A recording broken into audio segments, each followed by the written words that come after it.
Hello everyone, Dr. Roger Quesada here from the American Hip Institute. I'll be presenting today one of our studies. It's called the long-term outcomes of robotic-assisted total hip arthroplasty with a nested comparison to a manual primary total hip arthroplasty. Disclosures can be found on the website. As an introduction, total hip arthroplasty stands as a cornerstone in orthopedic surgery, offering unparalleled relief to patients suffering from hip osteoarthritis by restoring the hip function and improving the quality of life of this patient population. Robotic-assisted technology has emerged as a promising tool to enhance precision and accuracy during the implant position, potentially influencing the long-term outcomes of this surgery. While previous studies short and mid-term has shown some benefits of the use of this technology, decreasing the risk of dislocations, for example, the long-term outcome is still unknown. The purpose of the study is to compare minimum 10-year radiographic and clinical outcomes between a group of patients who underwent primary total hip arthroplasty with robotic assistance and a group of patients who underwent primary THA in a manual, traditional way. On a prospectively maintained database, we retrospectively review for patients who underwent primary total hip arthroplasty with robotic guidance from May 2008 to January 2014. Patients were eligible if they had complete 10-year follow-up. Clinical, radiographic, and patient-reported outcomes were included in the analysis. Radiographic variables included acetabular inclination, acetabular variation, leg-leg discrepancy, and clinical outcomes included complications and revision rates. The radiographic analysis was based on the Lewinick and Callanan safe zone to evaluate the acetabular component position.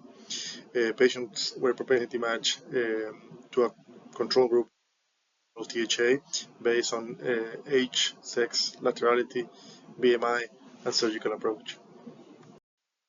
During this time frame, 244 total hip arthroplasties were performed in our institution. 143 underwent with robotic assistance, and 81 were performed manually. Out of these two groups, 57 were matched. As we see in the table, 57 patients were included in each group. There was no significant difference in any of the demographics or surgical approach used during the surgery. Robotic-assisted total hip arthroplasty reached favorable outcomes in all the evaluated PROs and reached a high patient satisfaction. When compared to the manual control group, there was no significant difference in any of the metrics. However, when we include in the analysis the patient acceptable symptomatic state for the forgotten joint score, there was a significantly higher number of patients who reached this threshold in the robotic-assisted group.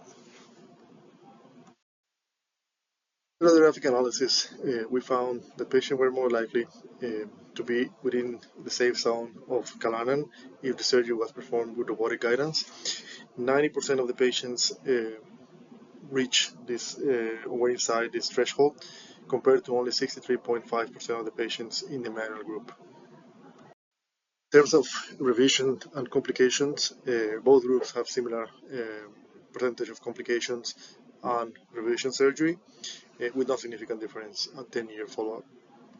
So as a conclusion, patients who underwent robotic total hip arthroplasty reported favorable outcomes at long-term follow-up.